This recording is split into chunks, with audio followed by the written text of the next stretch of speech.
Now, Evelyn Mulloy, this is your garden. It is my garden and I love it. And how would you describe it? Colourful. Flowerful.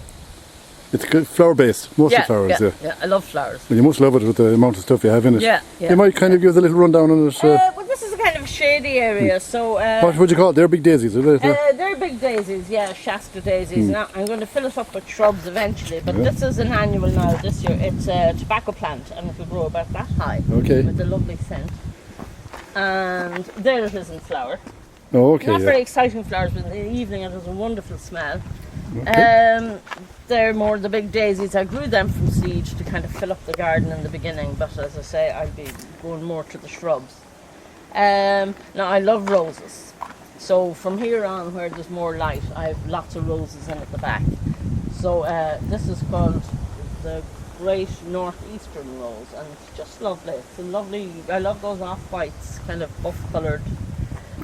Cosmos is another favourite of mine. Just fill up the place with it. There's big ones and small ones, and kind of slightly more double ones. More roses.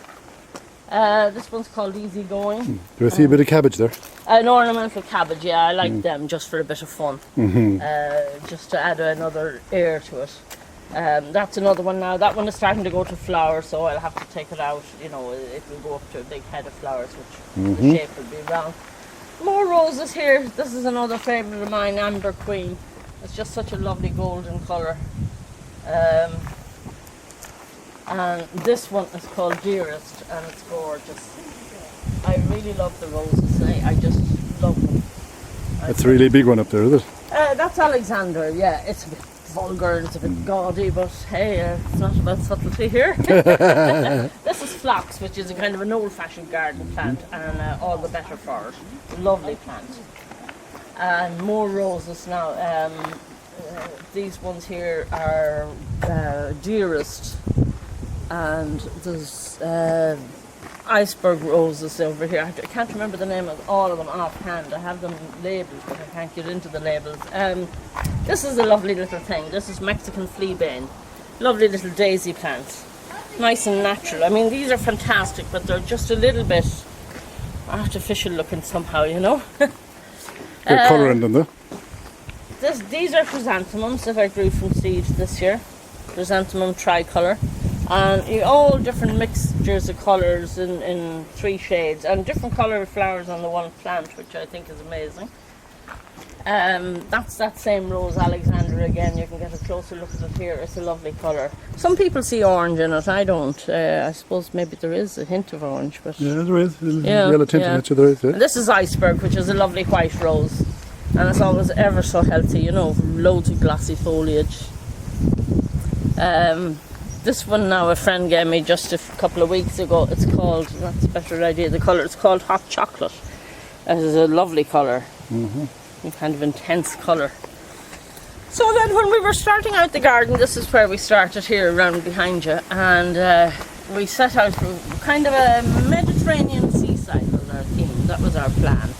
So we went for kind of, I like these thin concrete walls and you know, the Mediterranean flowers. So there are some lilies there. Lilies have been fantastic this year. I think I'm falling in love with lilies. And I like lots of containers. And just there now. Plenty of lavender. Lavender's great, and it's great to have it beside you when you walk by on the path, so you're kind of, you get the nice smell, yeah. All the scent in there in the evening from the lilies is just fantastic. This is a little tiny rose that one of the girls gave me for my birthday, and it's just kept going, and it's really cute. Very nice. That's more of those Livingston daisies, or Mesobryanthemum is the botanical name for them. They're a bit startling, I think. More stuff ready to come out here? Yeah, this is Japanese anemone. It's a nice thing, and it's great in the west of Ireland because the wind and rain don't bother it, you know. A lot of the more flowery things, the wind will, you know, the rain especially can dampen them down. These are spireas, these kind of foamy things, and I think they're very nice. Nice colours. Now I'm going on here and the smoke bush, because the flower is like a kind of a hazy, yeah, like a hazy, smoky thing. Okay. It's a nice one. Now we go along here, and Again, more lilies. They're such a dramatic plant. They're absolutely dramatic. Fantastic, isn't it? I mean, they might be a bit showy, but like... That's what you want. Yeah, that's what you want. That's what the garden is for. And a nice for. hollyhock in there, a bit lost in the depths of things. This is another favourite of mine. This is called Echinops. It's a kind of a sea holly. And as it ages, it gets blue and blue and blue. The steely blue kind of thing. It's such an amazing colour to see in a plant. Yeah. And it's just a complete change of form. These were campanulus, they're going a bit over now. This is a rose bush, which is pretending it's a hydrangea in among the hydrangeas.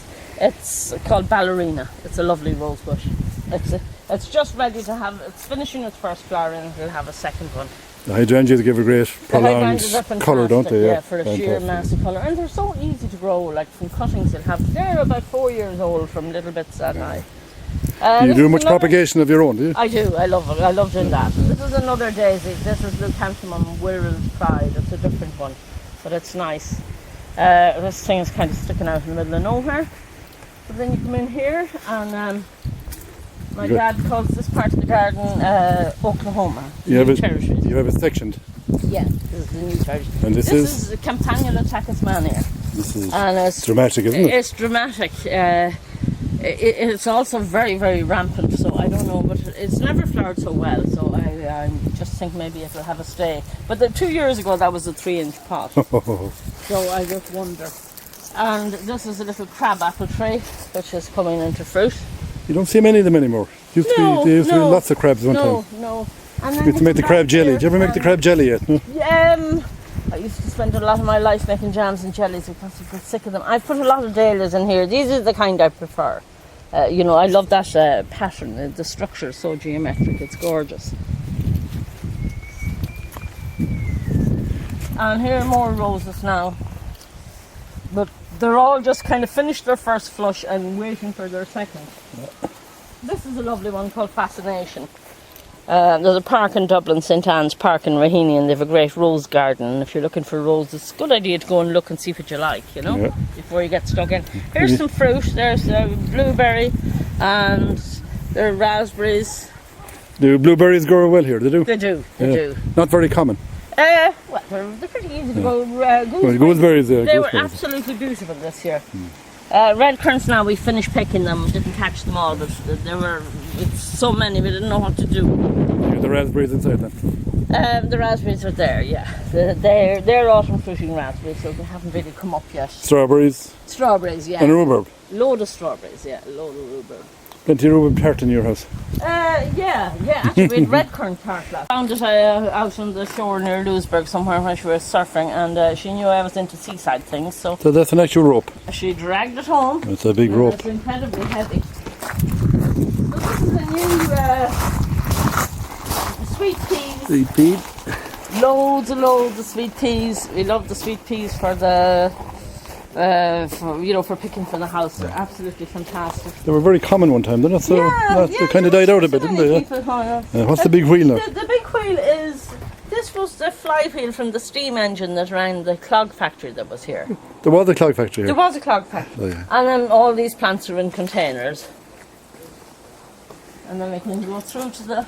You got a lot of nooks. Yeah. Which is very nice. Well, I think it's nice not to see the garden all in one fell swoop. But you have to go through. I should have cut the grass here, but I didn't. Well, you had a big day last week, didn't you? Or recently, yeah. So this is new again. There was a big willow tree, and we cut it down, and so it's going to be kind of shade like loving things, like the stilbes and the lilies and things like that. And there's a few rhododendron in there. There's great shelter here, yeah. Not really. You think it's sheltered, but it's not really. And if you look in there, you'll see where some of those trees blew down. Well, last winter was tough. Last winter was tough, very tough, yeah. And so that's it. Beds. That's a rose bed, not overly successful. I'm going to have it change it down next year.